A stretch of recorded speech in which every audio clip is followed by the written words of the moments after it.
संत भेटी पायी मिठी पडली तो संदेहाच्या सुटल्या गाठी झालो पोटी शीतळ भव नदीचा झाला तारा या उत्तरा प्रसादी संदेहाच्या सुटल्या गाठी झालो पोटी शीतळ तुका म्हणी मंगळ आता कोण दाता याहुनी संदेहाच्या सुटल्या गाठी झालो पोटी शीतळ विठाला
चरण संतांच्या कथेचा विस्तार बाबाजी सद्गुरु दास तुका दयांचे केले स्मरण होय सकळ विद्यांचे अधिकरण तेचे वंदो श्री चरण श्री गुरूंचे हे नमस्कारून आता ओम नमो जी अध्याय वेद प्रतिपाद्याय जय जय सुसंवेद्या आत्मरूपा देवा तोच गणेशो सकलार्धमती प्रकाशो म्हणे निवृत्ती दासू अवधारी ज्योती कलावज्ञ जीवोद्धरार्थावतार कलांकांकते ज्योती कामोदि वक्रम खलानीशवादापनोदार्ह दक्षम समाधिस्तमूर्तिं भजे ज्ञानदेवम् ओम नमो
मी तयाता कुसरे काही चनेने बोलतो वचने अति भाविकाये ती वार करी वाट पाहतो वरी पुसोनिया सांगे मात घाली चरणावरी दंडवत सेवे लागे सेवक झालो तुमच्या लागलो निज चरणा अहो स्वामी तुकया देवा यावरी न करावा अवेरू नमो जन्मभूमी जिथे जन्मलो मी नमो कर्मभूमी जिथे वाढलो मी नमो अलंकापूर भूमी जिथे ज्ञानपान झालो आम्ही नमो भारत राष्ट्रभूमी जिच्या पुढे इथून पुढे कामी विठाला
धन्यकाळ संत भेटी पायी मिठी पडली तो संदेहाच्या सुटल्या गाठी झालो पोटी शीतळ प्रस्तुत प्राप्त प्रसंगी कीर्तन रूपी सेवेकरता निवडलेला अभंग महान भगवत भक्त देहूचे सुप्रसिद्ध साधू देवमान्य संत मान्य आणि लोकमान्य जगद्गुरु तुकाराम महाराज यांचा उत्कृष्ट असा चार चरणाचा संतांचं महत्व विशेष करणारा संत भेटीचं अनुवादयुक्त अनुभवयुक्त अनुवाद या ठिकाणी अभंग हा सेवेकरता निवडलेला आहे विठाला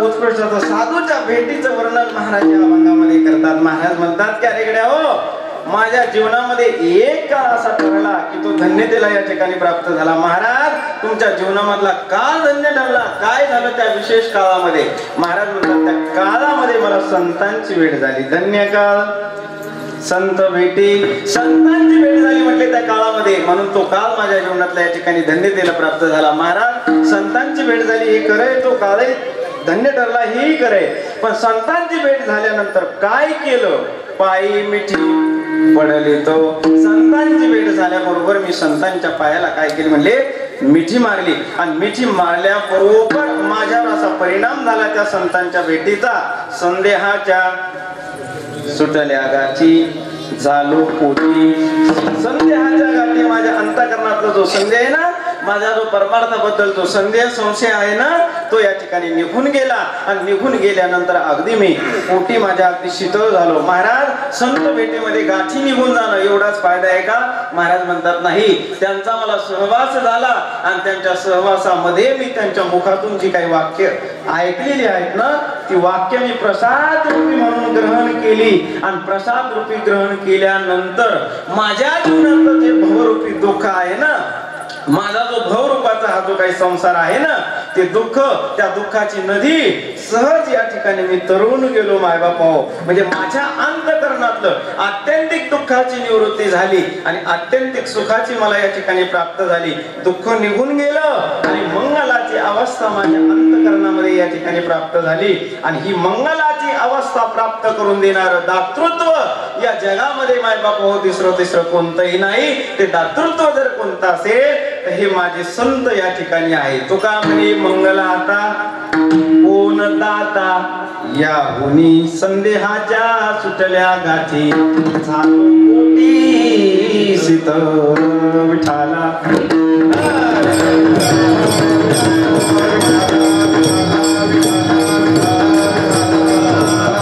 असा अभंगाचा भाव मी आपल्या आपल्यासमोर या ठिकाणी ठेवलेला आहे. अभंगाचं विस्तृत चिंतन करणे अगोदर वक्त्याच्या दृष्टीनं अगदी थोडासा अल्पसा परिचय देणं हे माझं आद्य कर्तव्य या ठिकाणी आहे. सालवाद प्रमाणे या ठिकाणी भगवंताच्या कृपेनं साधू संतांच्या आशीर्वादानं या सर्वच महाराज मंडळींच्या मार्गदर्शनानं आणि पूर्ण गावकऱ्यांच्या सहकार्यानं चालत असलेला अखंड हरिनाम सप्ताह आणि अखंड हरिनाम सप्ताह मधली आजची पाचव्या दिवसाची कीर्तन रूपी सेवा माझ्यासारख्या सामान्य माणसाकडे आली हे माझं महत् भाग्य. विठाला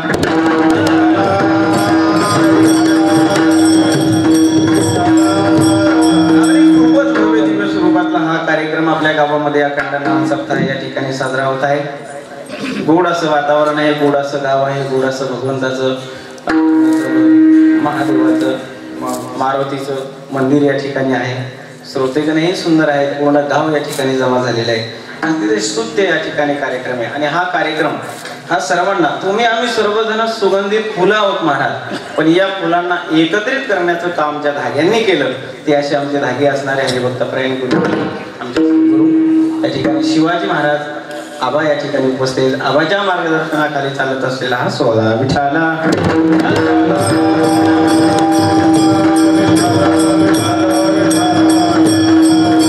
जवळजवळ या सप्ताहाला मला असं वाटतं की 45 वर्ष या सप्ताहाला या ठिकाणी असतात. पत्रिकेवर तसा उल्लेख नाहीये, पण साधारणतः मला असं वाटतं की 76 पासून 1976 पासून सप्ताहाची सुरुवात आहे. 76 आणि आता 2021 माझी काही बेरीज पक्की नाही, पण जवळजवळ 44-45 वर्ष या ठिकाणी झालेली असावेत. कारण या सप्ताहाला फार मोठी संतांची परंपरा आहे महाराज. वैकुंठवासी काशी विश्वनाथ बाबा, नंतर वैकुंठवासी हे हरिभक्तपरायण उत्तम बाबा थोरा, हरिभक्तपरायण वैकुंठवासी की ज्यांना आपल्या परिसराला महाराज अगदी अति उत्तम स्वरूपाचं या ठिकाणी पारमार्थिक मार्गदर्शन भेटलं. परमार्थ कसा करावा की ज्यांनी स्वतः जतन करून दाखवलं असे वैकुंठवासी या ठिकाणी आपल्या परिसरातील वैभव कडोबा बाबा शिंदे ही सर्व मंडळी महाराज या ठिकाणी. आणि या मंडळीच्या पाठीमागे तुम्ही आम्ही सर्वजण त्यांच्या मार्गाने चालत आहोत. विठाला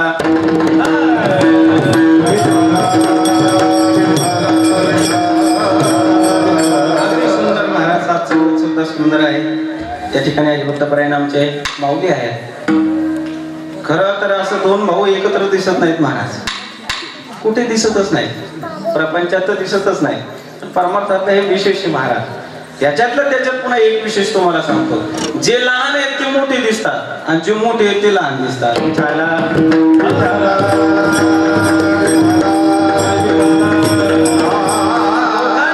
परमार्थातल्या या ठिकाणी सारखाच एक सुंदर गायनाची साथ करणारे आमच्या हरिभक्तपरायण माऊली या ठिकाणी उपस्थित आहेत. त्यानंतर आबा महाराज या ठिकाणी, परमेश्वर महाराज या ठिकाणी उपस्थित आहेत. सुंदर पदाची साथ करणारे एक वशिष्ठ महाराज आणि आमचे कृष्णा महाराज, इंद्र आहेत महाराज. माझे ओठ बोलणार आहेत पण त्यांचे बोट बोलतात महाराज. अगदी उत्कृष्ट साथ करणारे आमचे या ठिकाणी हार्मोनियमचे साथ करणारे बाबा आहेत. गावकरी मंडळी टाळकरी या ठिकाणी उपस्थित आहेत.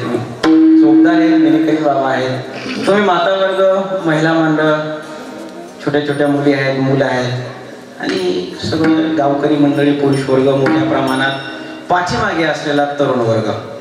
आता तरुण वर्गांना थोडस पुढे येण्याची गरज आहे. कुठेपर्यंत पाठीमागे राहायचंय.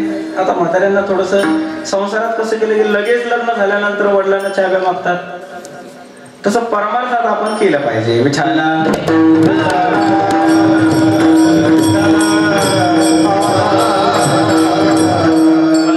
देण्यासाठी दिग्गज मंडळी या ठिकाणी, अगदी अभ्यासू मंडळी या ठिकाणी उपस्थित आहेत. त्यानंतर हरिभक्तपरायण आमचे काय असेल महाराज, पायाने बसता येत नाही. कल्याण महाराज वीर बाबा या ठिकाणी मला आशीर्वाद देण्यासाठी उपस्थित आहेत. नंतर हरिभक्तपरायण रावसाहेब महाराज सुद्धा या ठिकाणी उपस्थित आहेत. आबा आहे, सगळी मंडळी महाराज. काय खूपच गोड अगदी असं वातावरण आवडलंय आबा, मला खूपच आवडलंय. अगदी सुंदर महाराज. ऐकणारे तर एकच नंबर आहेत महाराज.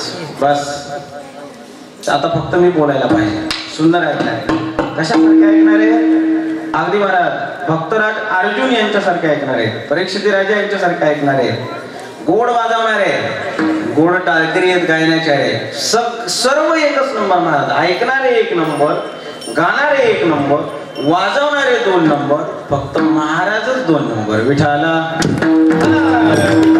हरे विठाला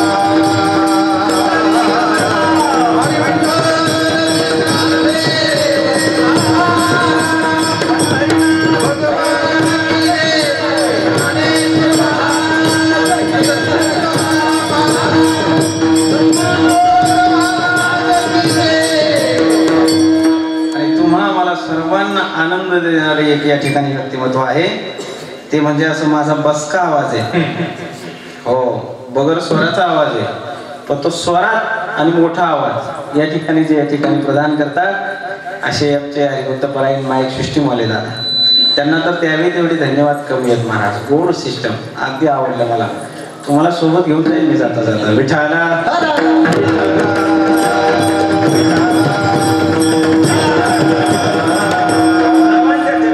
मस्तक होतो माय बाप आणि अभंगाला सेवेला या ठिकाणी सुरुवात करतो. मस्तक माझा पायावरी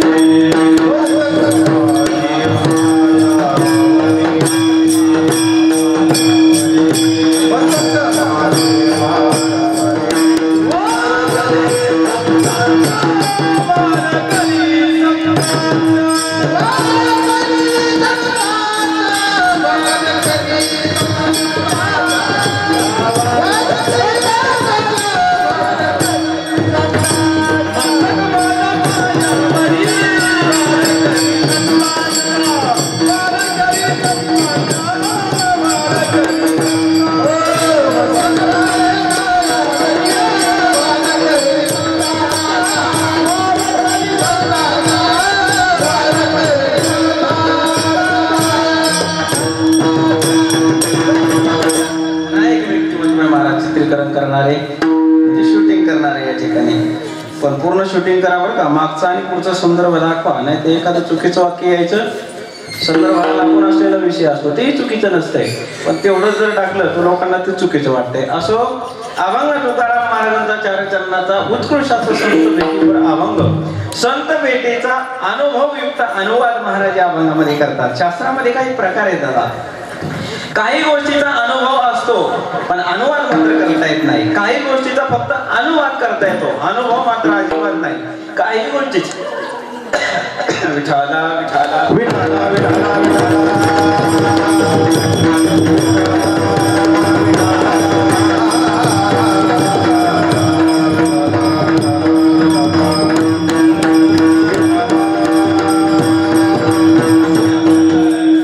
पाणी असतं. आणि तुम्ही सर्वजण काही अशी शंका घेऊ नका बरं का. 1-2-3 दिवसापासून थोडासा आहे प्रॉब्लेम, पण शंका काही घेऊ नका, तसं काही नाही. हा, कारण आता थोडंसं शिंपलं घेऊन खोकला घेतला महाराज, फार भयानक वातावरण आहे सध्या. पण असं काही पाणी जर असेल एखादी बॉटल तेव्हा थोडंसं यायला लागलाय तर तो शारीरिक व्याधी म्हणा, प्रवास म्हणा, पाण्याचा बदल म्हणा, थोडंसं आहे प्रॉब्लेम, पण काही घाबरू नका. विठाला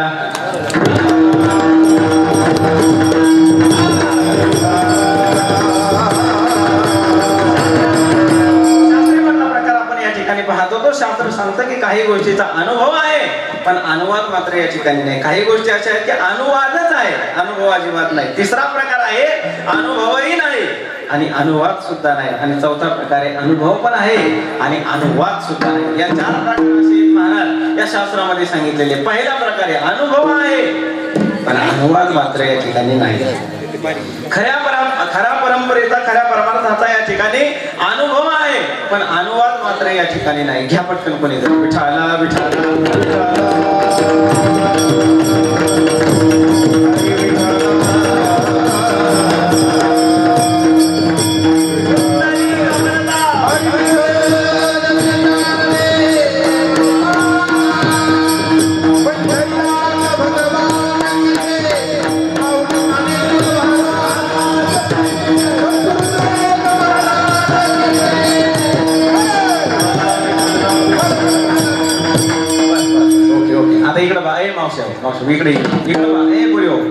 इकडे आता असू नका, कोणी कोणाला बोलू नका. मागच्या मंडळी अंधारातले खरं एकमेकांना बोलू नका. सगळे जण जवळजवळ बसलेले आहेत आणि अजिबात नाही.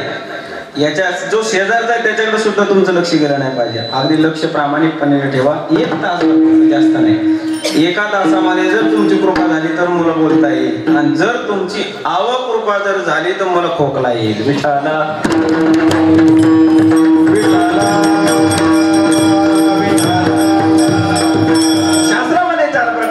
ते प्रकार आपण या ठिकाणी पाहत होतो. बारीक ऐका, सुंदर बोलणार आहे, पण तुम्ही जसं ऐकाल त्याचा तसा परिणाम होणार आहे. ऐका, गुड ऐका.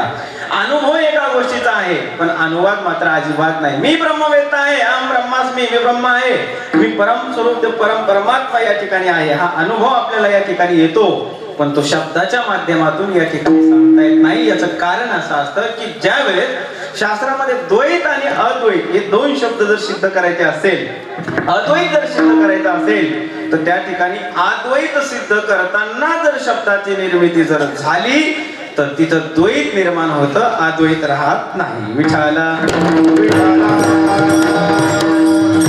म्हणजे मी ब्रह्मवेत्ता आहे, अहम ब्रह्मास्मी, किंवा मी त्या निर्विकल्प समाधीचा या ठिकाणी आनंद घेतो, आणि त्या निर्विकल्प समाधीचा आनंद नेमका काय असतो ते समाधान या शब्दाच्या माध्यमातून सांगता येत नाही. हा पहिला वर्ग आहे. याच्यासाठी एक उदाहरण दिलेले महाराज सुंदर रामायणातलं. रामायण ऐकणारी आपण सर्वजण मंडळी या ठिकाणी आहात महाराज. गोड असं प्रकरण या ठिकाणी आहे की ज्यावेळेस प्रभू रामचंद्र आणि लक्ष्मण यांना वनवासात घेऊन गेले. कोण? श्री गुरु ऋषीवर्य विश्वामित्र ऋषी. कशासाठी? की त्यांच्या यज्ञाचं रक्षण करण्यासाठी दोघांना घेऊन गेले होते. आणि घेऊन जात असताना चर्चा झाली. चर्चा करत असताना प्रभू रामचंद्र विश्वामित्र ऋषीला म्हणाले, हे देवा, हे प्रभू, त्या निर्विकल्प समाधीचा नेमका आनंद काय असतो ते मला या ठिकाणी सांगा ना. तर त्यावेळेस विश्वामित्र ऋषीने हात जोडल्याने सांगितलं, बाबा, तू साक्षात परब्रह्म परस्वरूप किंवा निर्विकल्प समाधीच्याही पलीकडचा तूच आहे, आणि तो अनुभव तुझ्यापासूनच या ठिकाणी सर्वांना घेता येतो. तूच असं का या ठिकाणी विचारतो? त्यावेळेस त्यांनी सांगितलंय की गुरु आणि शिष्य यांची परंपरा ही भारतातली अबाधित या ठिकाणी टिकून राहावी, तिला कुठल्याही प्रकारची बाधा निर्माण होऊ नये, म्हणून मला हे वर्तन या ठिकाणी करायचंय. असं गोड प्रभू रामचंद्रांनी उत्तर दिलं. विश्वामित्र ऋषीने सांगितलं, काही हरकत नाही, पण त्या निर्विकल्प समाधीचा आनंद या ठिकाणी मी तुम्हाला देऊ शकत नाही. तो अधिकार तुमच्या कुलगुरूंचा आहे, आणि तुमचे कुलगुरू या ठिकाणी कोण आहेत? तर वशिष्ठ ऋषी आहेत. वशिष्ठ ऋषींना बोलवावं लागेल. आबा, मी एक कंसातलं बोलतो, कदाचित त्या काळामध्ये असं असेल, कंसातलं बरं का, त्या काळात असं असेल, याचा गुरु त्याचा शिष्य, त्याचा शिष्य त्याचा गुरु, ओढाओढीची पद्धत नसावी. विठाला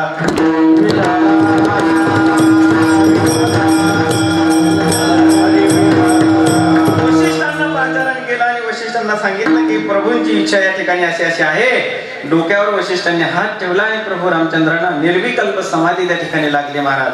आणि समाधी लागल्यानंतर तास झाला, अर्धा तास झाला, पाऊण तास झाला, 1 तास, 2 तास, 3 तास, 6 तास होत आले, पण समाधीतून प्रभू रामचंद्र बाहेर येत नव्हते. म्हणून विश्वामित्र ऋषींनी हात जोडल्याने सांगितलं, हे देवा, हे प्रभू, तुम्ही जर असेच या समाधीमध्ये जर राहिलात ना, तर माझ्या यज्ञाचं रक्षण कोण करेल? तुम्ही बाहेर या.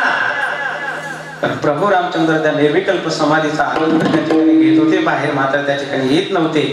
वशिष्ठांना विनंती केली, परत डोक्यावर हात ठेवला आणि प्रभू रामचंद्राला समाधीतून बाहेर या ठिकाणी काढलं. आणि मग पुढचा विषय काय? तो आपल्या विषयाला अनुसरून आपला विषय आहे, अनुभव आहे, पण शब्दाच्या माध्यमातून सांगता येत नाही. हा आपला विषय या ठिकाणी आहे.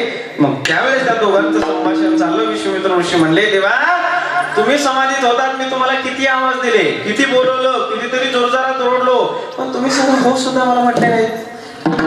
हो साला, तुम्ही मला हुंकारा सुद्धा दिला नाही. हो बरं, असू द्या, हुंकारा द्या का नका देऊ, पण मला एक सांगा देवा, तुम्ही त्या निर्विकल्प समाधीचा आनंद घेतलाय, नेमका तो त्या समाधीचा आनंद काय असतो, ते समाधान कसं असतं, ते मला या ठिकाणी कृपा करून सांगा. हात जोडले विश्वामित्र ऋषींना. प्रभू रामचंद्र बोलायला लागले, म्हणजे देवा, एक सांगतो तुम्हाला, हे ऋषीगण, त्या निर्विकल्प समाधीचा, त्या परमार्थाचा खरा आनंद जर तुम्हाला घ्यायचा असेल ना, तर ती स्वतः समाधी तुम्हाला घ्यावी लागेल. याचं कारण, मी तो आनंद शब्दाच्या माध्यमातून व्यक्त करू शकत नाही. यालाच म्हणतात अनुभव आहे, पण अनुवाद मात्र करता येत नाही. विठाला विठाला या ठिकाणी असं आहे महाराज, फक्त अनुवाद आहे पण अनुभव नाही महाराज. अगदी तुम्ही उच्च कोटीतली माणसं आहात, सुंदर अभ्यासू आहात, तुम्ही मोठमोठे ग्रंथ या ठिकाणी शिकलेले आहात. त्या वेदांताच्या काही पारिभाषिक ग्रंथ आणि पारिभाषिक शब्द त्याच्यामध्ये आहेत. विचार सागर ऐकला असेल तर त्याच्यात शब्द ऐकायला भेटतात. वृत्ती प्रभाकर ऐकला असेल तर त्याच्यातही ऐकायला भेटतात. विचार चंद्रोदय ऐकला असेल तर त्याच्यातही ऐकायला भेटतात. ब्रह्मसूत्र ऐकलं असेल तर त्याच्यातही ऐकायला भेटतात. काही शब्द असे असतात की त्याचा फक्त आपण अनुवाद करू शकतो, पण अनुवाद मात्र घेऊ शकत नाही. मी ते शब्द सांगेन आपल्याला. सांगतो एक शब्द ऐका. ख पुष्प शब्द काय केलाय आपण? ऐकलाय, पण कधी पाहिलाय का महाराज? ख पुष्प म्हणजे आकाशाला फुल. कधी पाहिलंय का आपण? नाही. शशी शृंग कधी पाहिलेत का? शशाला किती शिंग असतात रे बाळा? वा विठाला विठाला.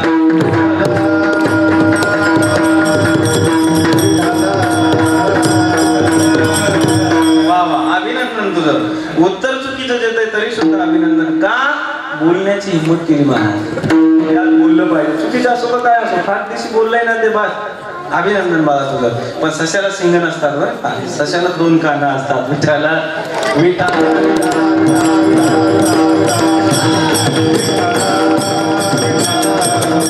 या शब्दाचा फक्त काय करतो आपण? अनुवाद करतो, पण अनुभव मात्र आपल्याला या ठिकाणी. वांजेची आले का जन्मपत्रिका नुसतं आपण वंध्यापुत्र या ठिकाणी शब्द ऐकतो, पण त्याचा अनुभव नाही. अनुवाद आहे पण अनुवाद मात्र नाही. हे दुसरा मुद्दा आहे महाराज. तिसरा मुद्दा आहे अनुभवही नाही आणि त्याचा अनुवाद सुद्धा नाही. तुम्ही आम्ही जो प्रपंच संसार जो करतो ना, त्याचा अनुवाद सुद्धा नाही. आणि माऊली अनुभवत लगेच नाही महाराज, अजिबात नाही. तुम्ही आम्ही नुसतं फक्त काय करतो, अगदी बेबीच्या देठापासून फक्त बोलतो संसारातला अनुभव माझा. आम्हाला तर बरेच लोक सांगतात बाबा गावात गेले की महाराज इतकी शेती, इतके मुलं, इतका अमुक, इतकं तमुक. परमार्थाचा कसे संसाराचा कधी अनुभव आलाय तुम्हाला?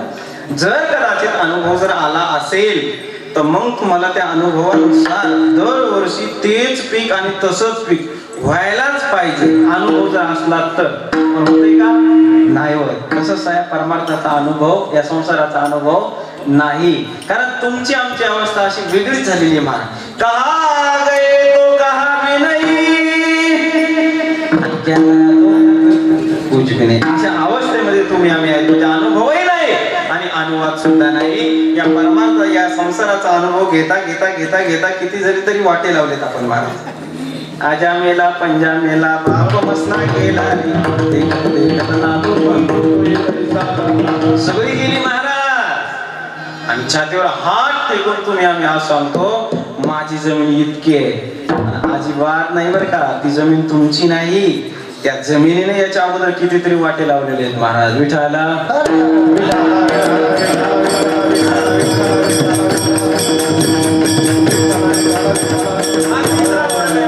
अनुभव सुद्धा या ठिकाणी नाही आणि अनुवाद तर महाराज लगेचच नाही. काही याचा संबंध सहसंबंध या ठिकाणी जोडत नाही. हा तिसरा वर्ग आहे.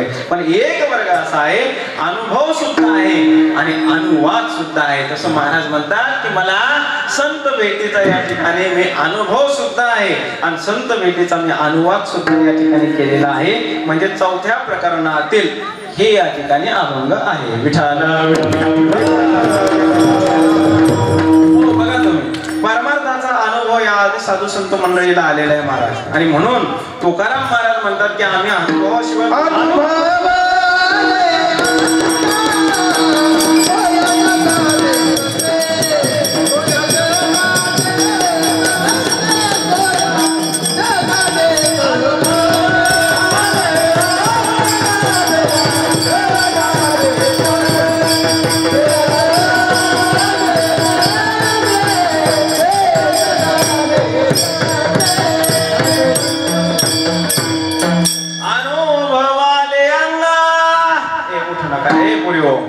काय करावं कडे यायला आता. विठाला विठाला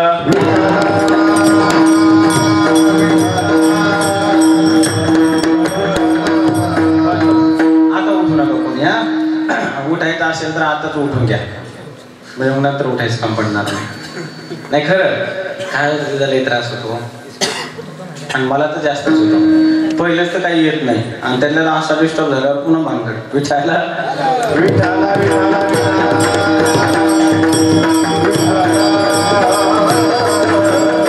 ऐका गोड ऐकताय तुम्ही हा अगदी सुंदर शरीर प्रफुल्लित आबा सगळी माणसं छान आहेत वा एकदम छान. थंडी जास्त आहे पण इथं थंडी नाही कारण एकत्रित सगळे जण बसलेले आहेत त्यामुळे थोडीशी गरमी निर्माण झालेली आहे म्हणून कानाचं वगैरे थोडंसं असेल थोडंसं सोडा आणि प्रफुल्लित मोकळा बसा छान सुंदर चेहरे ठेवा महाराज. एखाद्या व्यक्तीचं आपण काहीतरी ऐकतोय ना तर त्याच्या पुढे असं सुंदर टवटवीत असलं पाहिजे.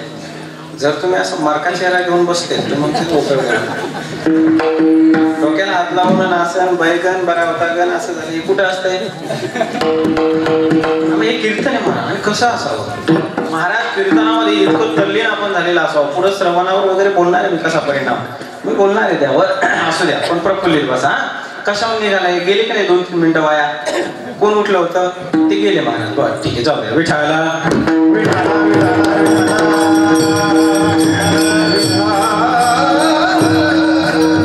सांगत होतो आपल्याला 4 वर्गे अनुभव घेता घेता कितीतरी गेले महाराज पण हा चौथा अभंग आहे ना तुकाराम अनुभव आली अंगा ते या जगा ते अनुभव सुद्धा आहे परमार्थाचा आणि अनुवाद सुद्धा त्या ठिकाणी करतात मला अनुवाद सुद्धा या ठिकाणी करतात. महाराज म्हणतात की काय आहे आम्ही अनुभव घेतलेला आहे सेवितो हा रस वाटितो आणि का घ्या रे मौन ताला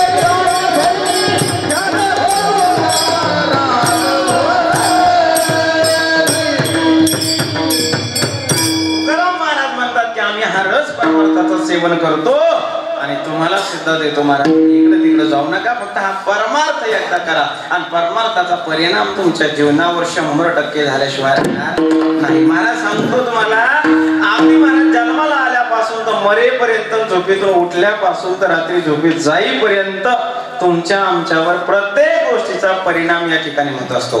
परिणामाशिवाय जीवनच नाही महाराज परिणाम झाल्याशिवाय राहतच नाही. मग महाराज कशाचा परिणाम आहे महाराज अनेक गोष्टीचा परिणाम होतो फक्त 2-4 गोष्टी या ठिकाणी सांगतो महाराज.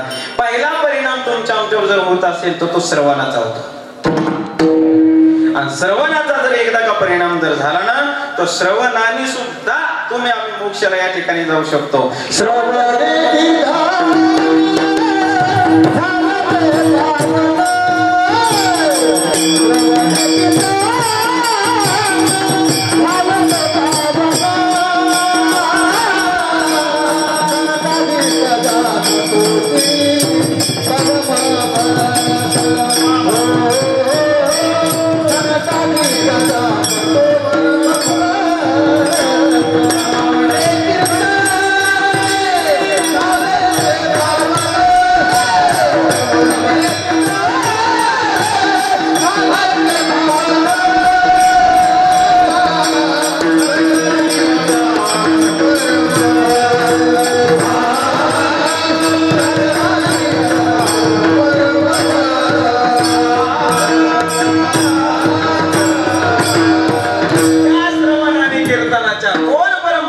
मुक्तीला पावला महाराज राजा परीक्षित राजाने असं श्रवण केलं 7 दिवस श्रवण केलं 7 दिवस म्हणजे त्याला काय भेटला मुक्त या ठिकाणी तो झाला. मला सांगायचंय की तुमच्या आमच्यावर श्रवणाचा परिणाम होतो जसा की श्रवणाचा परिणाम राजा परीक्षितीवर झाला.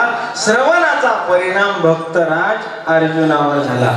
अर्जुनाने तो श्रवण फारच प्रचंड पद्धतीने केलं महाराज. घोड्यांचा आवाज होता ढालींचा आवाज होता तलवारीचा आवाज होता युद्धाचा प्रसंग होता किलबिलाट होता महाराज तरी सुद्धा एवढ्या गर्दीमध्ये त्यांनी श्रवण केलं आणि तो मुक्त या ठिकाणी झाला. तसा श्रवणाचा परिणाम तुमच्या आमच्यावर होतो महाराज. श्रवण जर चांगलं केलं तर चांगला परिणाम आणि श्रवण जर वाईट केलं ना तर वाईट परिणाम. पण महाराज श्रवणाचा परिणाम राजा परीक्षिती भक्तराज अर्जुन यांचं नाव घेऊन तुम्ही उल्लेख या ठिकाणी केलेला आहे, पण आमच्या स्वतःवर कधी श्रवणाचा परिणाम झालाय असं आम्हाला वाटत नाही, पण तुमच्यावर झालाय महाराज. म्हणजे कसं काय? अगदी रोजच्या प्रकरणातलं घडल्यातलं संसारातलं तुमचं उदाहरण आहे. आता उन्हाळा आला आबा की काय करता तुम्ही? शेतीमध्ये नांगरणी करता, बरोबर? कशाने करता? अरे वा, उत्तर दिलं दादाने. बरोबर. मला वाटलं की पूर्वीच्या काळासारख्या 4 बैली 6 बैली 8 बैली नांगर असावा, पण नाही. आता काय, मला नावही येत नाही त्याचं. काय? हा, ट्रॅक्टर. बरोबर यांनी सांगितलंय. आणि ट्रॅक्टरची नांगाटी चालू असताना महाराज तो नांगरणारा नांगरतो, पण त्याच्यावर एक स्पीकर ठेवलेला असतो आणि त्या स्पीकर मध्ये काहीतरी आवाज येतो महाराज. म्हणजे काय लावलेली असतात? हा, गाणी लावलेली असतात. आणि मग ते गाणं तिथलं त्या ट्रॅक्टरवरचं आपल्या कानावर ते गाणं पडल्याबरोबर आपल्या तोंडातून पुढचं भाग निघतो. आहे की नाही? माझा विषय संपला, दृष्टांतही संपला. काय तोंडातून बाहेर पडतं? कारण आपल्या पूर्वीच्या काळी त्याचे श्रवण झालेलं आहे, श्रवणाचा परिणाम आहे तो, म्हणून ते तोंडातून या ठिकाणी बाहेर पडतं. आमच्या आनंदीत जर आलात ना आणि सहवास जर गायनाचार्यांचा जर झाला ना, तर काही दिवसानंतर 4-6 महिन्यानंतर, 2 वर्षानंतर आनंदीतल्या मुलावर तो गावात आल्यानंतर एखादी चाल म्हणून आमच्या पकवाजवाल्या महाराजांसोबत जर राहिला, कुठेही वाजवतो, कुठे बसला की त्यात सूर, कोणालाही वाजवतो. का?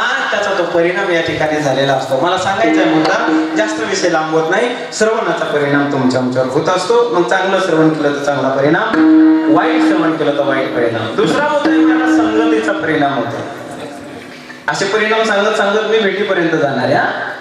संगतीचा परिणाम होतो महाराज. हो म्हणजे संगतीचा परिणाम होतो 100% महाराज. संगतीवर जीवन एवढं मोठं अवलंबून आहे ना महाराज तुमचं आमचं. संगत जर तुम्हाला चांगल्याची जर झाली तर बस तुमचं कल्याण झालं महाराज. आणि संगत जर वाईट जर झाली ना महाराज, तुमचे वाटोळ कोणाचं झालं नाही महाराज. संगतीवर फारच परिणाम. सोपं, संतांची संगत जर झाली तर देव भेटल्याशिवाय राहणार नाही.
सुंदर भजन म्हणून दाखवलं महाराज. संतन की संग लागरे तेरी अच्छी बनेगी आणि बिगडी भी बनेगी. जे बिघडलेले ते सुद्धा चांगलं होऊन जाईल आणि जे चांगलं आहे ते चांगलंच होऊन जाईल. याचं कारणच एक आहे महाराज, तो भगवान परमात्मा जर मिळवायचा जर असेल ना तर साधू शिवाय पर्याय नाही महाराज. सात संतांची संगती मनोमार्ग गती अकळावा श्रीपती येणे पण ते म्हणजे त्यांच्या मार्गानुसारच हे साक्षात देव आपल्याला भेटू शकतो. म्हणून संतांची संगतीचा परिणाम असतो महाराज. हो विठाला विठा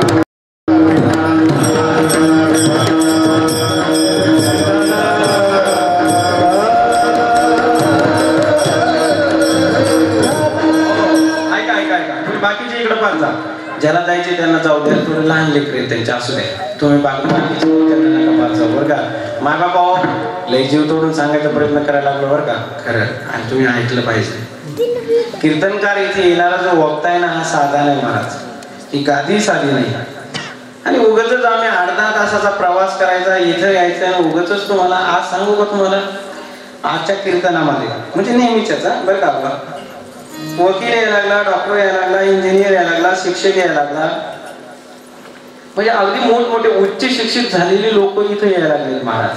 आणि इथं आल्यानंतर त्यांना जर एखादा विचार इथं जर सापडला नाही तर मग ते म्हणते ना आपल्या नोकरीत आणि याच्यात काहीच फरक नाही.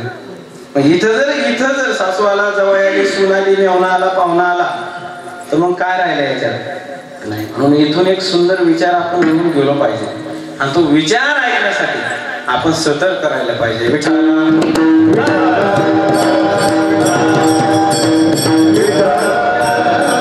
सप्ताहामध्ये जेवढी कीर्तन होतात, जेवढा सत्संग घडतो ना, माय बापू अगदी वेळ नका वाया घालवू.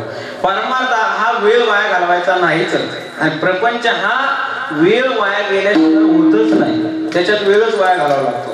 पण परमार्थ मात्र वेळेला किंमत दिली पाहिजे. ऐका, असं होतं का तुम्ही मला दुसरीकडेच नेता, माझा विषय दुसरीकडे राहतो. काय चाललं होतं आपलं कीर्तन? हा परिणाम चालला होता. वा, पहिला श्रवणाचा परिणाम होतो, दुसरा संगतीचा होतो. म्हणून संतांची संगत केली पाहिजे. महाराजांनी गोड या ठिकाणी प्रमाण दिलं की तेरी बिगडी भी बनेगी आणि अच्छी भी बनेगी. संतांच्या संगतीनं देव भेटतो हे आपण या ठिकाणी बोलत होतो. ऐका, एक वारकरी बाळ आपल्या मुलाला सांगायचा प्रयत्न करत होता. बाळ, अरे तू ज्यांच्यासोबत जातो, खातो, पितो, राहतो ना, ते चांगले नाहीत बरं. पण आत्मविश्वास खूपच होता त्याचा. म्हणजे अति जास्त, त्याला काय म्हणतात, ओव्हर कॉन्फिडन्स, अति प्रमाणात आत्मविश्वास त्याचा होता. तो बाप सांगत होता, बाबा अहो मी वारकऱ्याचा मुलगा आहे, तुमचा आहे, महाराजांचा आहे, काळजीच करू नका, मी बिघडे होणार शक्यच नाही, तुम्ही काही टेन्शनच घेऊ नका. बाप सांगत होता, बाळ तसं नसतं रे. मराठीमध्ये एक सुंदर म्हणे. तो बाप त्या मुलाला ती म्हण सांगत होता. दादा काय म्हणे? तो बाप त्या मुलाला म्हणत होता, बाळ तसं नसतं. काय असतं माहितीये का? ढवळ्या शेजारी पवळा वाहिला, वाण नाही पण गुण लागला. म्हणजे पुढचं तुम्ही म्हटला बरोबर आहे. श्रवणाचा परिणाम तुमच्यावर झालेला आहे, म्हणजे ही म्हण तुम्ही ऐकलेली आहे. बाप सांगत होता, मुलगा ऐकत नव्हता. बापाला एक प्रयोग केला, चुलीतला कोळसा घेतला, मुलाच्या खिशात टाकला, सांगितलं बाळ हा कोळसा दिवसभर बाहेर नाही काढायचा. मुलगा आज्ञाधारक होता पण ओव्हर कॉन्फिडन्स जास्त होता. मुलाने तो कोळसा तसाच ठेवला. सायंकाळची वेळ झाली, मुलगा परतण्याची वेळ झाली. बाप ओरांड्यामध्ये पाठीमागे हात करून फिरत होता, मुलाची वाटच पाहत होता. मुलगा आला आणि बाप तयार झाला, दक्ष झाला अगदी महाराज. आणि मुलगा समोर आल्यानंतर मुलाला सांगितलं, बाळ थांब थोडस. अगदी नखापासून तर केसापर्यंत त्या मुलाची पाहणी केली, निरीक्षण केलं. आणि एक गोष्ट लक्षात आली, त्या मुलाचा थोडासा हात काळा झालेला होता. बापाने विचारलं, बाळ तुझा हात काळा का झाला? त्या मुलाने गोड उत्तर दिलं महाराज, ते आपल्या विषयाला अनुसरून आहे.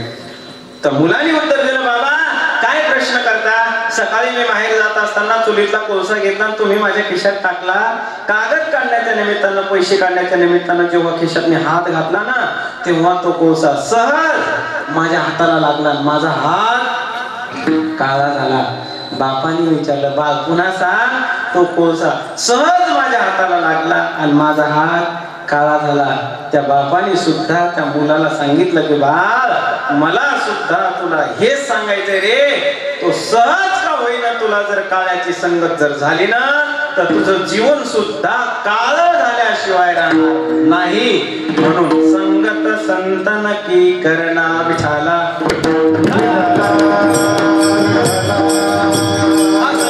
परिणाम आहे महाराज, संगतीचा परिणाम फार महत्वाचा आहे महाराज. आणि अनेक उदाहरण आहे महाराज, पण याच्यात वेळ न घालता मी पुढे चालतो. पहिला श्रवणाचं सांगितलं, श्रवणाचा परिणाम. संगत चांगली केली तर चांगला परिणाम, वाईट जर केली तर वाईट परिणाम. संगतीचा परिणाम आहे महाराज.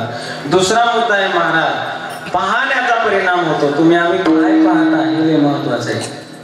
पाहणे म्हणजे दर्शन, दर्शनाचा परिणाम कसा होतो महाराज? हो होतो.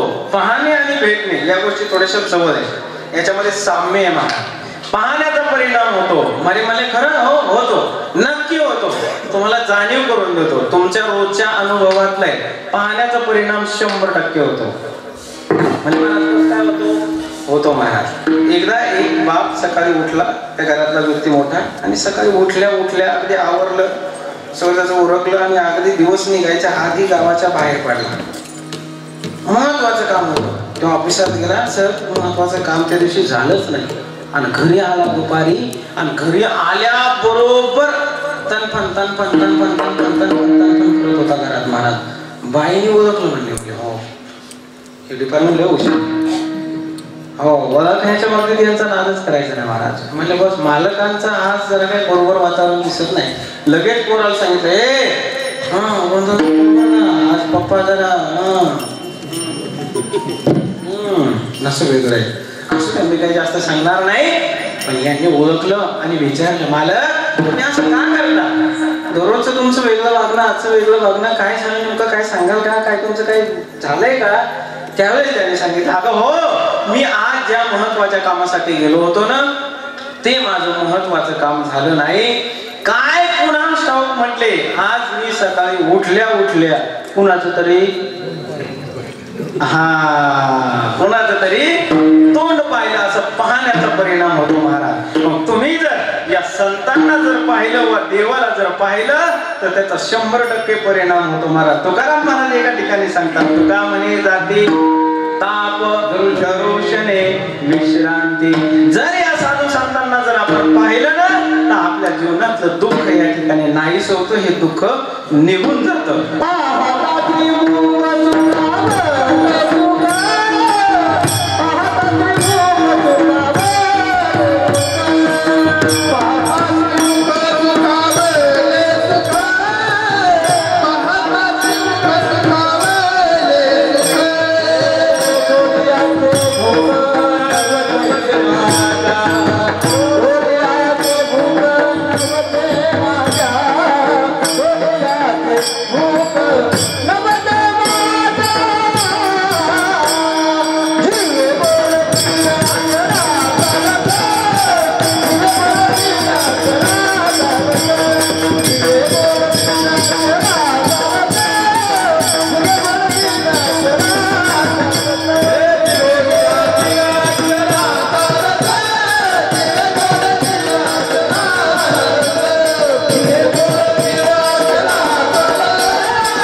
साधू संतांना जर पाहिलं ना तर काय परिणाम होतो बघा महाराज. पाहता श्रीमुख जर देवाचं श्रीमुख जर पाहिलं ना महाराज अगदी आनंद होतो. माऊलींचं सुद्धा एक अभंग आहे प्रसिद्ध आहे दररोज म्हणतो आपण. रूप पाहता लो जनी सुख झाले हो.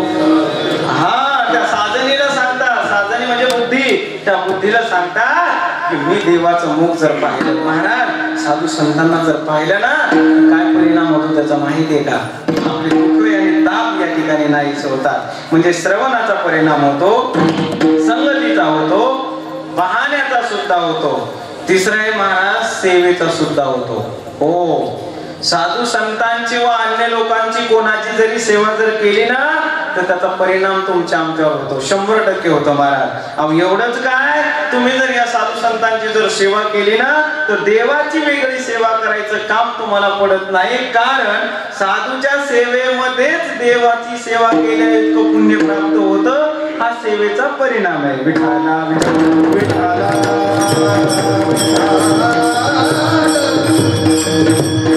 त्याचं एक प्रमाण आहे महाराज तुकाराम. तुका म्हणे देवा ज्यांची केल्या पावे सेवा. बघा महाराज तुकाराम महाराज म्हणतात की त्यांची सेवा. मग कुणाची? त्यांची सेवा म्हटल्यानंतर आबा त्यांची सेवा सांगितलं इथं. महाराज मग कोणाची? सर्वनाम वापरले. त्यांची सेवा महाराज. त्यांची कुणाची? दारू पिणाऱ्यांची सत्ता खेळणाऱ्यांची. जे परमार्थ करता. काल गीता जयंती झाली ना ते प्रमाण कदाचित झालं असेल तुमचं. हो अखंड चिंतन गीता भागवत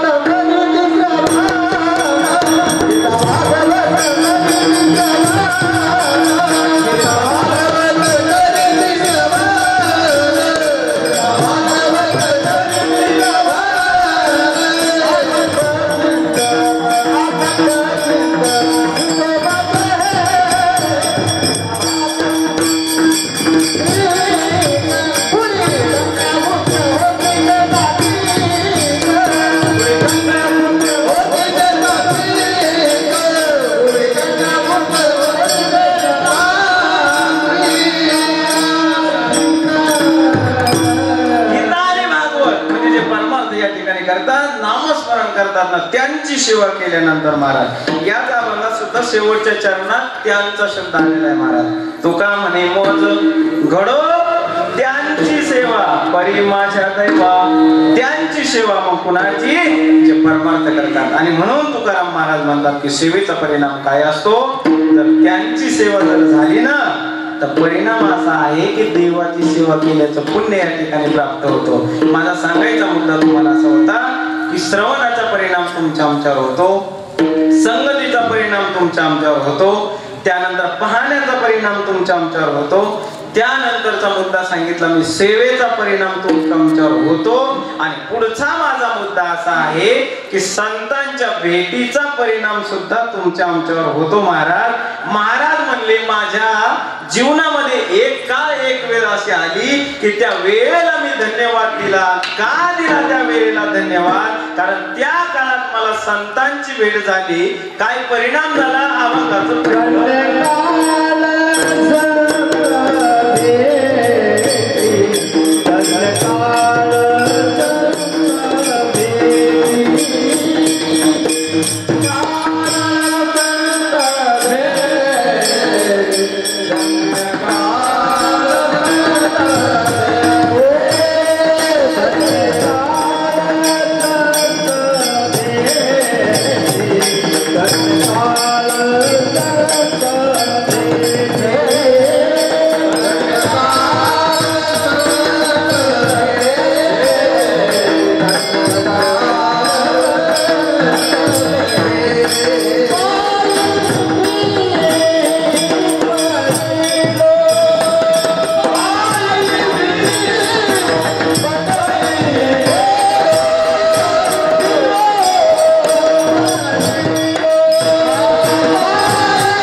संतांच्या भेटीचा परिणाम यावा.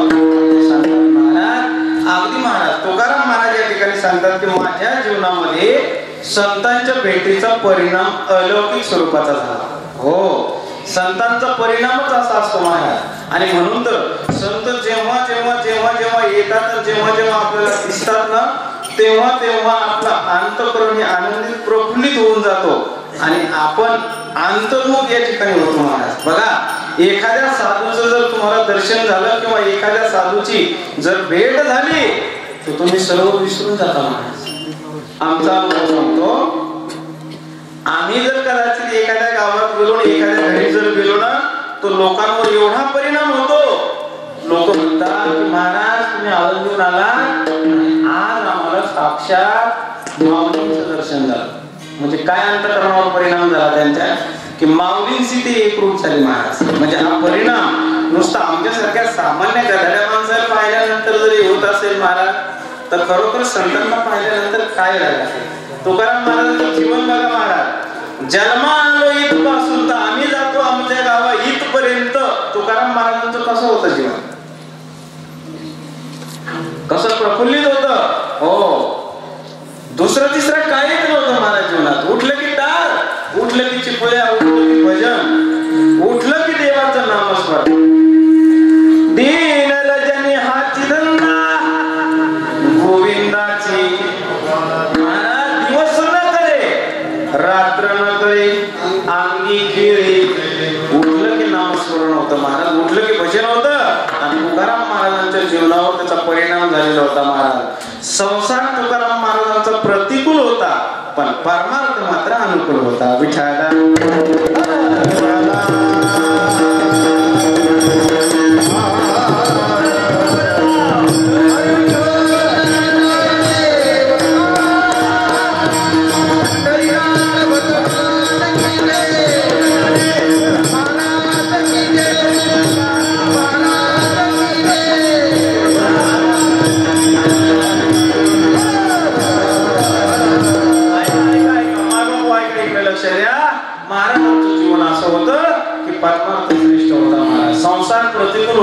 आणि म्हणून तुमच्या सारख्या अज्ञानी लोक तुकाराम महाराजांकडे जायचे. याला बदलू नका बरं का, थोडस बदलले आवाज बदलू नका.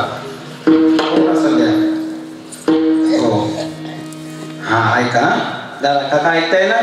वा खूपच गोड माणसं आहेत. पोरं उठले हो, काय करावं त्याला आता. ए यार बसा ना कडे हो. ए आज पाहते आहे विठाला.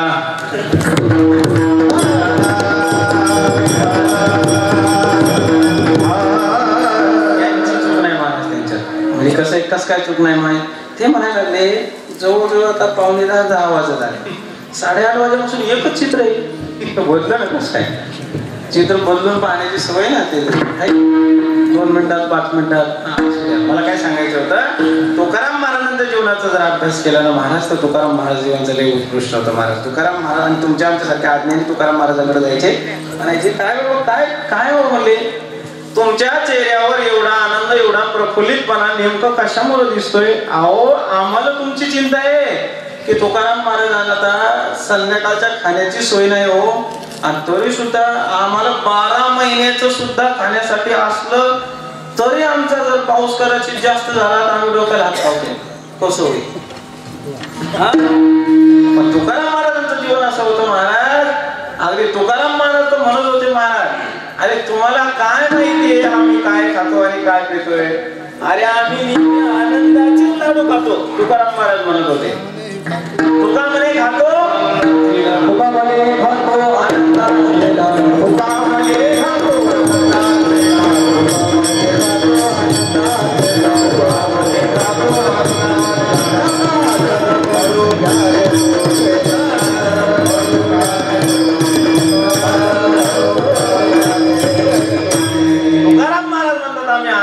लाडू खातो. आणि मग काय नका तर पडू तो मला म्हणले बरं काय पुढचं हो, दुसऱ्याला नाही. आणि मग तुम्ही आम्ही तर पडायला लागलो त्या संसारात महाराज. आनंद शोधायला लागलो, समाधान शोधायला लागलो, सुख शोधायला लागलो, पण ते भेटतच नाही. सर तुमचा अनुभव सांगतो मी. शाळेत तुम्ही जेव्हा जाता ना तेव्हा एखाद्या डिक्शनरीतला शब्द पाहून तुम्ही सांगता, बरोबर आहे विद्यार्थ्यांना. पण कदाचित जो शब्द तुम्ही शोधताय ना तो शब्द कदाचित त्या डिक्शनरीत असावा तरच तो तुम्हाला सापडेल. तुम्ही आम्ही जो शब्द शोधतोय ना तर तुमची आमची डिक्शनरी चुकीची आहे. जो आनंद, समाधान, सुख ह्या ज्या गोष्टी जे शब्द आहेत ना हे तुम्ही आम्ही प्रपंचात शोधायला लागलो आणि प्रपंचात हे शब्द सापडतच नाही. तुकाराम महाराज म्हणले आम्ही आनंदाचे लाडू खातो. कधी कधी काय सांगावं म्हणले, आम्ही काय खातो हेच आम्हाला माहित नसते. आम्ही काय काय खातो आम्ही तुकाराम महाराजांचा मेळावा आला महाराज. 2 जण सोबत जेवायला बसले, सगळ्यांना माहिती आहे तुम्हाला.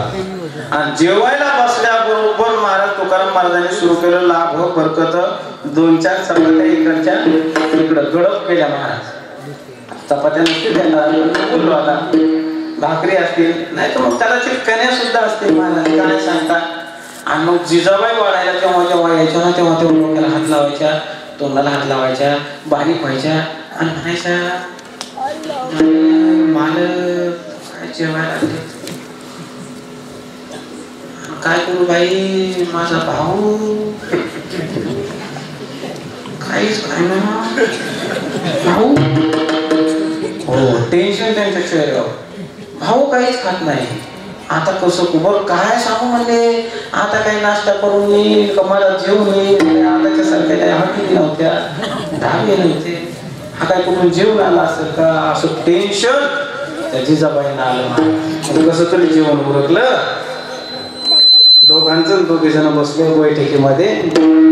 तुळशी पत्र घेतलं मुखशुद्धी करता आणि जिजाबाईंनी स्वतःसाठी ताट वाढवून घेतलं आणि जिजाबाईंनी पहिला घास घेतला. पहिला घास घेतल्याबरोबर तळपायच्या मस्तकात गेली आणि तळपायच्या मस्तकात गेल्या बरोबर जिजाबाईंनी ताट पुढे लोटलं आणि जिजाबाई बैठकीत आल्या. काय करते की नाही म्हणले.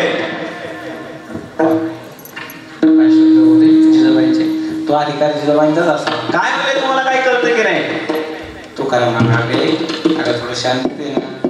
काय तू करा सौम्य शब्द होते. अगं काय झालं सांग ना ग. काही कळतं का नाही याचा अनुभव तुम्हाला सुद्धा आहे की नाही.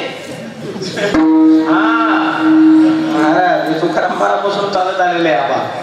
अहो तुम्हीच काय आम्ही सुद्धा सुटलो नाही.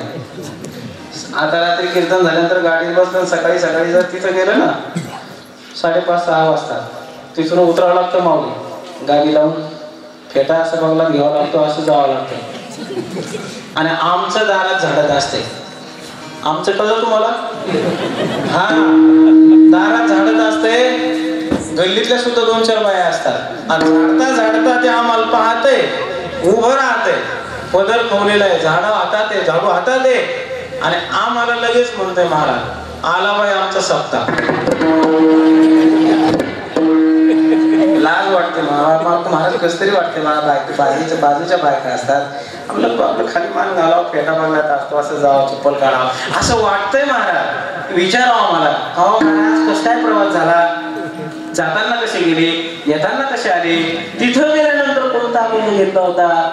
कसं काय कीर्तन केलं तुम्ही. काय चिंतन सांगितलं का असंच कीर्तन केलं असं वाटतं विचारावं. पण हे विचारत नाही महाराज. आमच्या मागच घरात भीती वाटते. कृष्णा दादा झाडू हातात असतो. भीती वाटते बसतो की काय असं विचारा. पाणी घ्या वगैरे विचारा. पण नाही हे विचारत नाही. लगेच विचारणार हाय 2 दिवस खाऊन जायचं तिसरी झाला.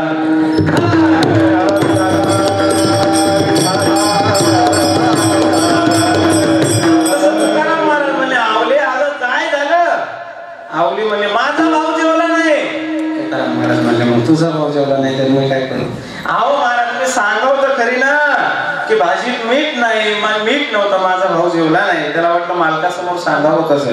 आवले आता आम्ही काय करतो हे आम्हालाच माहित नाही. का तुकाराम महाराज एवढे आनंदित असायचे महाराज. का तुकाराम महाराजांना एकदा विचारलं काय हो कसं काय परिणाम तुमच्यावर एवढा मोठा प्रतिकूल तुमचा संसार आहे.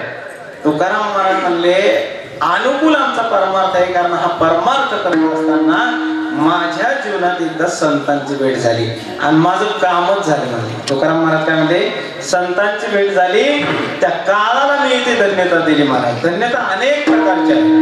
सामान्य जीवनामध्ये तुम्हाला आम्हाला कोणी जर सहकार्य केलं तर लगेच त्याच्यातून उतराई होण्याकरता आपण शब्द वापरतो त्याला दादा धन्यवाद बरं का. हनुमान महाराज धन्यवाद तुम्हाला आज आहे की नाही. सामान्य काम केलेलं असते महाराज. धन्यता लगेच देतो. पण प्रापंचिक धन्यता वेगळी आहे आणि सांसारिक धन्यता वेगळी आहे. पारमार्थिक धन्यता वेगळी आहे.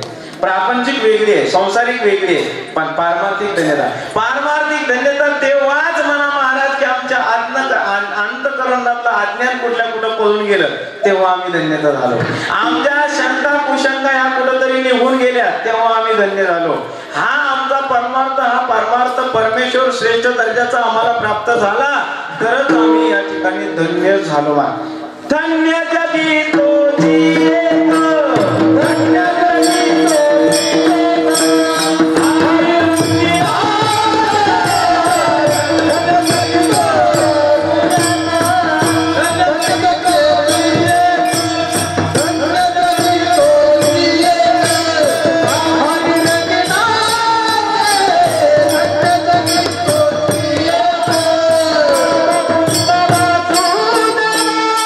सदा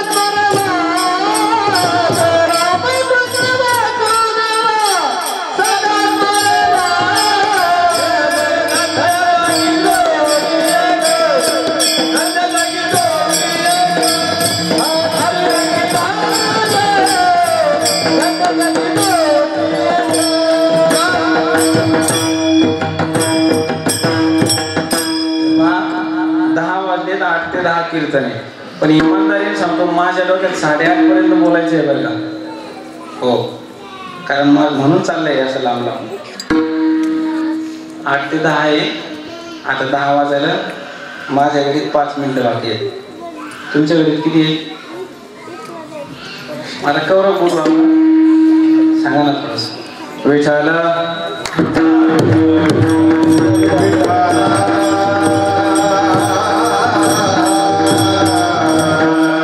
तुम्हाला काय, तुम्हाला रोजच मोडून त्याला कोंबरड अशी गोष्ट आहे. हो, किती किती बोलू कौरव बोलू? अर्धा तास का? बरं ठीक आहे. आम्ही विचारल्यानंतर तुम्ही म्हणणारच की या नाही तुम्ही कोणी म्हणणार होय, पण अर्धा तास नाही, पण एक 10 मिनिटं शिल्लक देतो. माझ्या डोक्यात भ्रम असेल की मला 10:30 बोलायचे, पण वेळ कोणीकडे गेली सांगता येत नाही. ऐका, असू द्या. तुकाराम महाराज म्हणतात की माझ्या जीवनामध्ये एक काळ धन्यतेचा काळाला धन्यता दिली, आणि तो काळ तोच धन्य असतो महाराज की ज्या काळामध्ये तुम्हाला आम्हाला परमार्थ घडतो. चिंतने सरे तो धन्य धन्य काळ, तो काळ या ठिकाणी धन्यता असतो महाराज. काळाला धन्यता दिली महाराज. काळाला धन्यता देण्यासारखं त्या काळात झालं काय? महाराज म्हणतात मला संतांची भेट झाली. धन्य काळ संत भेटी, संतांची भेट झाली हे खरंय, पण संतांच्या भेटीला इतकं महत्व तुम्ही देताय कशामुळं? कशामुळं? महाराज त्याचं वेगवेगळे उत्तर आहेत, अनेक प्रमाणे त्याचे उत्तर आहेत. कर्मशास्त्राच्या सिद्धांतानुसार एक उत्तर आहे, त्यानंतर अलौकिक तत्वाच्या सिद्धांतानुसार एक उत्तर आहे. हे 2 उत्तर देण्याचा प्रयत्न करतो आणि सेवेला या ठिकाणी पूर्णविराम देतो महाराज. कर्मशास्त्रानुसार पहिलं उत्तर आहे की संतांच्याच भेटीला तुम्ही धन्यवाद का देता? एवढी महत्वाची संतांची भेट आहे का आमच्या जीवनामध्ये? महाराज म्हणजे हो, अगदी महाराज खरोखर कर्मानुसार, कर्मशास्त्र सिद्धांतानुसार. ऐका उत्तर. कर्मशास्त्राचा सिद्धांत असं सांगतो की प्रत्येक जीवाला जन्माला नंतर प्रत्येकाला कर्म करावंच लागतं. कर्मशास्त्र सिद्धांताचा हा पहिला नियम आहे. दुसरा नियम आहे केलेलं कर्म भोगावंच लागतं, आणि तिसरा नियम आहे ज्याने केलं त्यालाच भोगावं लागतंय. 3 मुद्दे इथं आहेत. आणि पुढचं एक वाक्य आहे, तुम्हाला आम्हाला प्रारब्धानुसारच जीवन जगता येतं. तुम्हाला आम्हाला प्रारब्ध बदलवता येत नाही, पण संतांची भेट झाल्यानंतर तुमचं आमचं प्रारब्ध बदलवण्याची ताकद या संतांच्या भेटीमध्ये आहे. म्हणून धन्य काळ संत भेटी. हे प्रारब्ध बदलतं माय बापा हो. म्हणून तर गेल्या गेल्या तुकाराम महाराज म्हणले की मी काय केलं? पायी मिठी पण काय केलं म्हणले? डोकं संतांच्या पायावर ठेवलं, आणि डोकं पायावर ठेवल्यानंतर इथलचं हे म्हणजे काय असते? प्रारब्ध. हे तर काय आपण बोलता बोलता म्हणतो ना, अरे इथलं कोणी नेन का कापड आता काय आहे का नाही? हे प्रारब्ध असते. ऐका ऐका ऐका सगळं इकडे बा, माझ्याकडे बा माय बाप हो. आणि म्हणून तुमच्या आमच्या दारात जर संत आले ना तर काय करायचं? हे बरोबर माथा त्यांच्या चरणावर ठेवायचा, आणि चरणावर ठेवल्यानंतर परिणाम काय होतो? इथलं प्रारब्ध बदलतं. असं दर्शन नाही घ्यायचं, असं नाही घ्यायचं. डोकं ठेवून घ्यायचं का? प्रारब्ध बदलवण्याची ताकद त्यांच्यात आहे. कुणाचं झालं असं? कर्मशास्त्राच्या सिद्धांतानुसार लय झालं महाराज. जडाचं बी झालं, जीवाचं झालं, जडाचं झालं, आणि पुढे मूळाचं पण झालं. 3 लोकांचं प्रारब्ध बदलवलं महाराज. कुणी? आमच्या माऊली ज्ञानेश्वर महाराजांचं चरित्र पहा. जास्त काही उदाहरण सांगत नाही, वेळेच्या पुढे जाणं काही उचित वाटत नाही. 10 मिनिटं तुमच्याकडे मागून घेतलेले, त्याच्यात सुद्धा मी कमीत कमी आणण्याचा प्रयत्न करतो. हा थोडासा आज घोळत आहे मला, जरा असं वाटलं की पुढचं आहे म्हणून असू द्या. म्हणून फाउंडेशन उंच झाला आज. विचारलं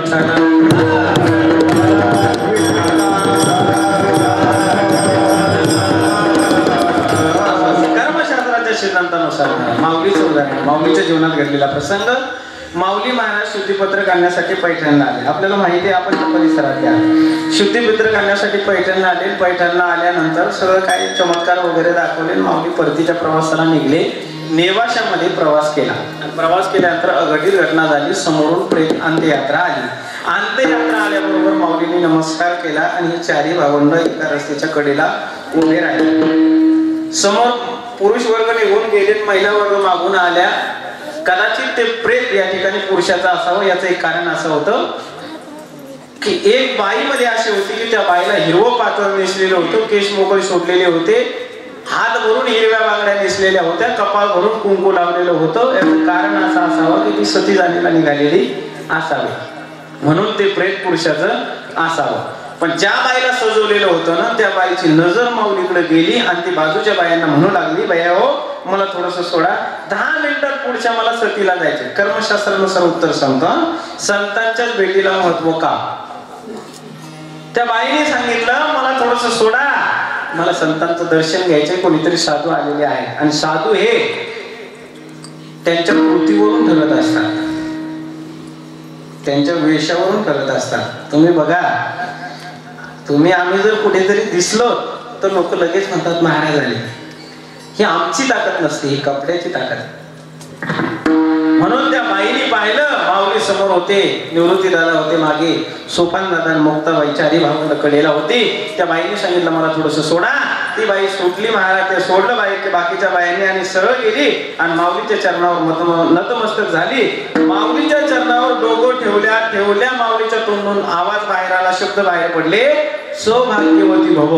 बांगड्यांचा आवाज आला, माऊलींचे शब्द बाहेर पडल्याबरोबर ती रडायला लागली. रडायला लागल्यानंतर माऊलीने डोळे उघडले, सांगितलं, बाई मी तुला आशीर्वाद दिलेला आहे, तू का रडायला लागली? ती म्हणे, बाबा हा आशीर्वाद या जन्माचा आहे का पुढच्या जन्माचा आहे? माऊली म्हणले, असं काही नाही, याच जन्माचा आहे, तू काळजी करू नको. पण तू रडते का? त्यावेळेस ती जास्तच रडायला लागली, म्हणायला लागली, तुमच्या सारख्या साधूचे शब्द आज खोटे ठरतायत याची खंत मला वाटते, म्हणून मी रडते. पहा किती हुशार असेल ते. माऊली म्हणले, बाई असं काही म्हणू नको, आडवादच बोलू नको, कारण मी तुला आशीर्वाद दिलाय म्हणजे मी सुद्धा दिलेला नाही. बोलविता धनी वेगळाचे, कोणीतरी माझ्याकडून सुद्धा बोलवून घेतलेला आहे, तू काळजी करू नको. सांग काय झालं?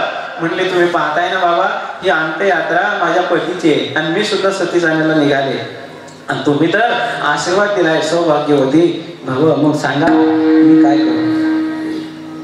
ती बाई बोलली, कुठला आशीर्वाद आहे हा? त्यावेळी माऊलीने सांगितलं, काही काळजी करू नको. प्रेत खाली ठेवायला लागले, विचारलं, काय नाव? म्हणले, सच्चित आनंद बाबा. अरे ते सच्चित आनंद जे आवाज ते त्रिकालवादी जे सत्य आहे ते जाईलच कसं? पाणी घेतलं, तोंडावर शिंपडलं आणि सच्चिदानंद बाबाला उठवलं. मेले माणूस. आता माझा दृष्टांत संपला. सिद्धांत आहे का? कर्म केलं त्या बाईने, कर्मशास्त्रानुसार. कर्म केल्याशिवाय कोणीही राहू शकत नाही. तुम्ही म्हणाला आम्ही काहीच करत नाही, काहीच न करणे हे सुद्धा एक कर्म. नाही कच्चित क्षणमपि, तिसऱ्या अध्यायात सांगितलं महाराज, काही न करणं. महाराज कर्म केलं त्या बाईनं, दर्शन घेतलं महाराज आणि परिणाम असा झाला की सच्चिदानंद बाबाला उठवलं महाराज. ऐका आता सिद्धांत काय सांगतो. त्या बाईचं प्रारब्ध संपलं होतं का बाकी होतं? संपलं होतं. पण संतांची वेळ झाल्यानंतर संपलेलं प्रारब्ध पुन्हा चालू झालं. म्हणून धन्य काळ संत भेटी माझ्या जीवाला सुद्धा. पण एक याच्यातला बारकावा सांगतो सर, तुमच्यासारखे लोक आलेले आहेत कीर्तनात म्हणून सांगता. आता 150-200 वर्षापूर्वीचे जे समाज सुधारक होते ना, त्यांनी चांगलंच काम केलं, त्यांना समाज सुधारक म्हटलं जातं, विशेष आहे ते.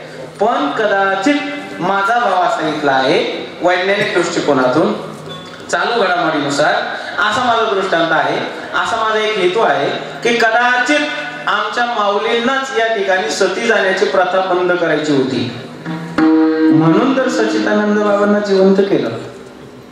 सती जाण्याची प्रथा सर्वात पहिले कोणी जर बंद केली असेल तर आमच्या माऊलींनी केली. माऊलींनी ती प्रथा बंद केली. ऐका, हा जीवाला सुद्धा महाराज यातून म्हणजे प्रारब्ध बदलवलं. महाराज मूळाचं सुद्धा बदलवलं. मूळ कोण?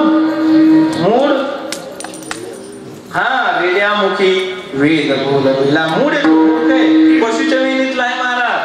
पण महाराज त्याला सुद्धा त्याचा सुद्धा उद्धार केला महाराज का? त्याची आणि माऊलींची भेट झाली, त्याचं प्रारब्ध होतं खाली वाहने, पण ते सुद्धा निघून गेलं आणि तिथपासून तो अवितपणे अखंडितपणे तो सगळ्या 4ही वेदाचं काय करत होता? पाठ करत, त्याला रिव्हिजन देत होता महाराज 4ही वेदांना तो. म्हणून मूळ सुद्धा होता आणि जडाचा सुद्धा उद्धार केला. म्हणजे कोणाचा?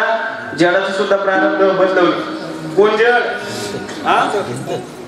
हा भिंत तर आहेच महाराज. दुसरं एक जड आहे, मी आताच सांगितलं. कोणतं? प्रेत. प्रेत जड आहे का चेतन आहे? कसं आहे? प्रेत जड आहे ना. प्रेताला जर माऊलीची भेट झाल्यानंतर प्रेत जर जिवंत झाले, त्यांनी जर ज्ञानेश्वरी जर लिहिली असेल तर तुम्ही आम्ही जिवंत आहेत माय बापा याचा विचार करा. विठाला विठाला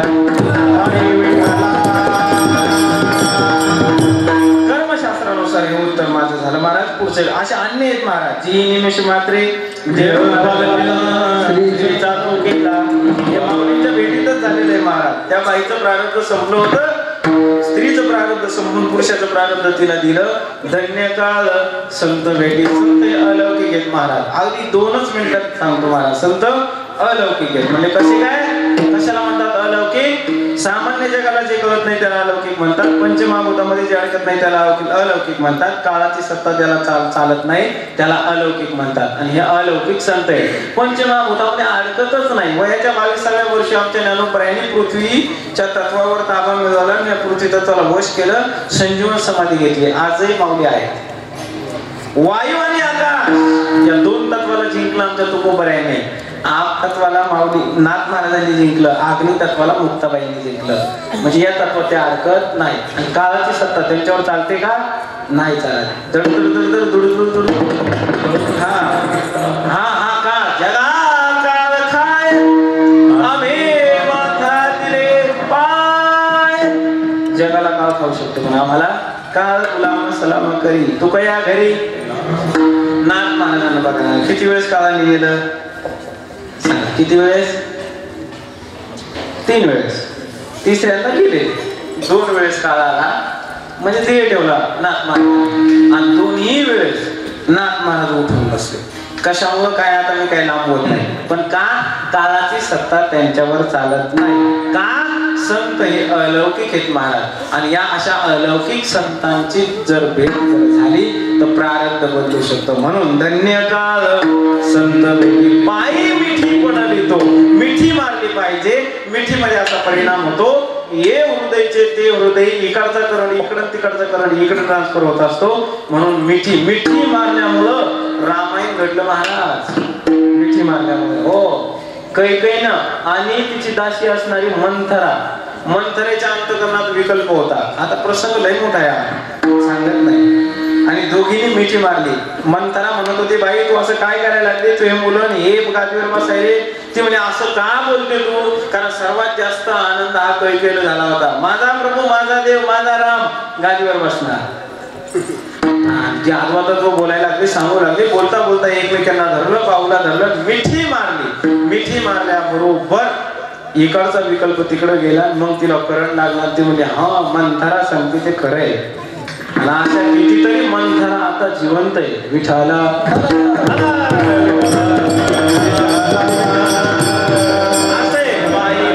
पडली तो. संतांच्या पायाला मिठी मारली पाहिजे.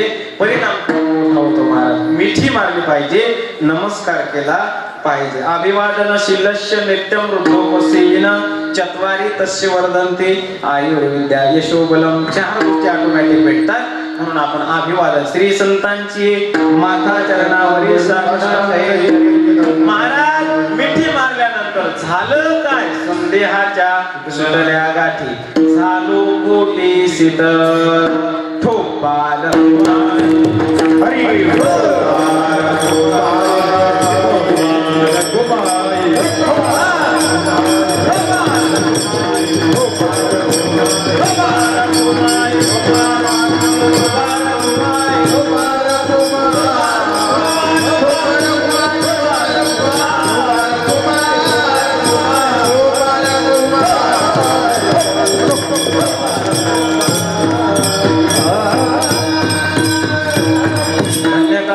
भेटी पायी मिठी बोलली तो संदेहाच्या सुटल्या गाठी झालो कोटी शीतल. संप्रदायाच्या नियमानुसार मधली चाल संध्या सगळे धरतो. पुढे फक्त 3च मुद्दे या ठिकाणी वापरतो. संदेहाच्या सुटल्या गाठी. महाराज आमच्या अंतःकरणातला संदेह निघून गेला.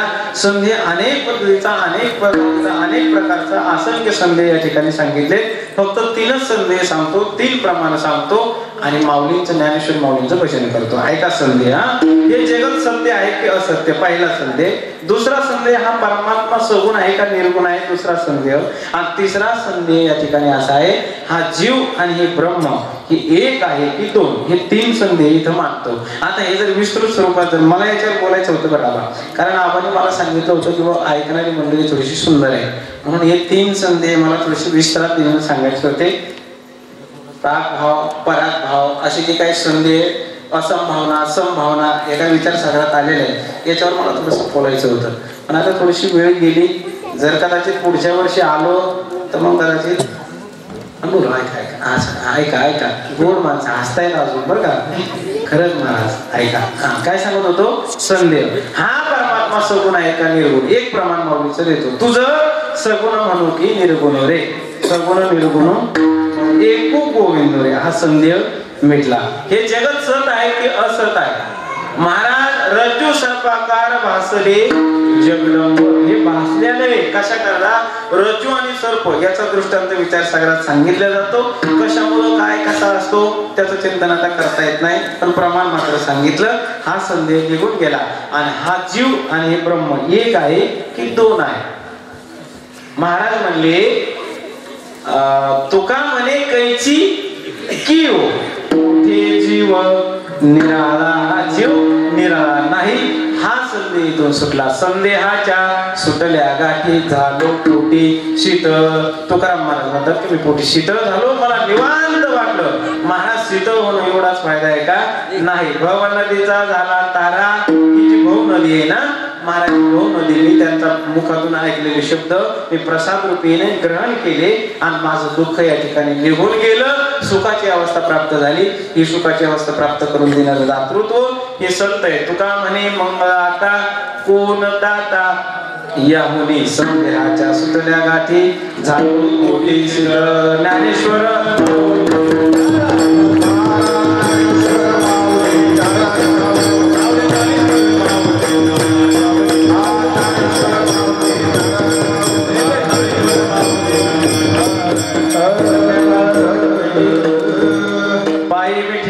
तो संदेहाच्या सुटल्या गाठी झालो पोटी शीतळ. यथामती यथावकाशा करण्याचा प्रयत्न केला.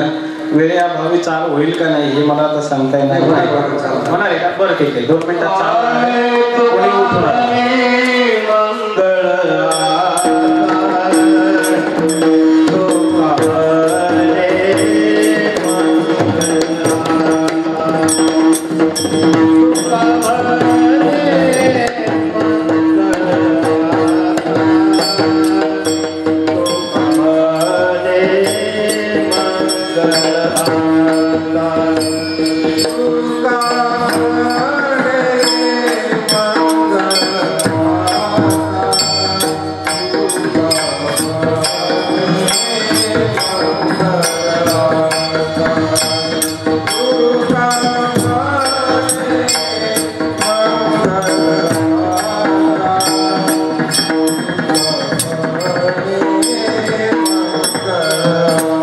Hare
यथावकाश या अभंगावर चिंतन करण्याचा प्रयत्न केला. महाराज कोणाच्या जीवनामध्ये हा अभंग तंतोतंत बसतो तर वाल्ह्या कोळी याचं जीवन चरित्र बघा.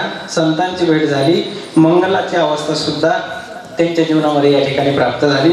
झालेली सेवा तुमच्या सर्वांच्या चरणी या ठिकाणी समर्पित करतो आणि सर्वांना या ठिकाणी दिलगिरी व्यक्त करतो की थोडंसं मी टायमिंगवर तुमच्या अतिक्रमण केलंय. जवळजवळ 20 मिनिटं माझ्याकडून थोडीशी जास्त झाली, त्याबद्दल काळजी क्षमा असू द्या. कारण हा टायमाची वेळ महत्वाची तंतोतंत आणि त्याच्याकडे आम्ही आदरणीतले माणसं टाइम 100% पाळतो. पण मला थोडासा संदेह झाला की 10:30 पर्यंत बोलायचंय बा. मी ज्यावेळेस 9:30ला घडी पाहिली त्यावेळेस मला असं वाटलं की अजून 1 तास माझ्याकडे आहे, म्हणून अजून 2 थर शिल्लक लावले. म्हणजे फाउंडेशन थोडंसं वर घेतलं, पण झालेली सेवा तुमच्या चरणी समर्पित करतो. आपण सुंदर नियोजन केलं. सर्वच महाराज मंडळी बाबांनी उत्कृष्ट गोड चाल भेट म्हटले. काय बाबाचं नाव? लक्ष्मण आप्पा. गोड अगदी. काकांनी सुद्धा हे थोडस आता पुढच्या सप्त्यात पॅन्ट शर्ट थोडीशी बदलली पाहिजे. थोडस मेरू वगैरे असला तर अजून थोडीशी बरं शर्टापेक्षा. आणि ते मागचे तरुण बसलेले आहेत ना, तर 10-5 जण जशी इकून जर उभे राहिले तर अजून आनंद येईल. एवढा मोठा आपला सप्ताह आणि मग टाळ घ्यायला आता लाजायचं कशाला बरं? आता पायात घुंगरच बांधल्यावर नाचण्यासाठी लाजायचं कशाला? म्हणून आता सप्ताह करतोच ना आपण.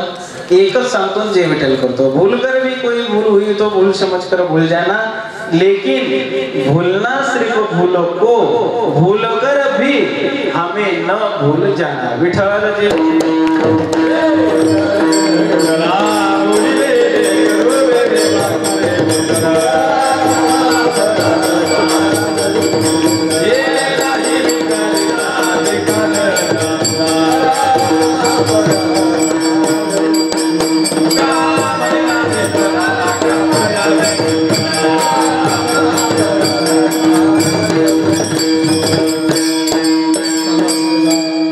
Kenal sebentar.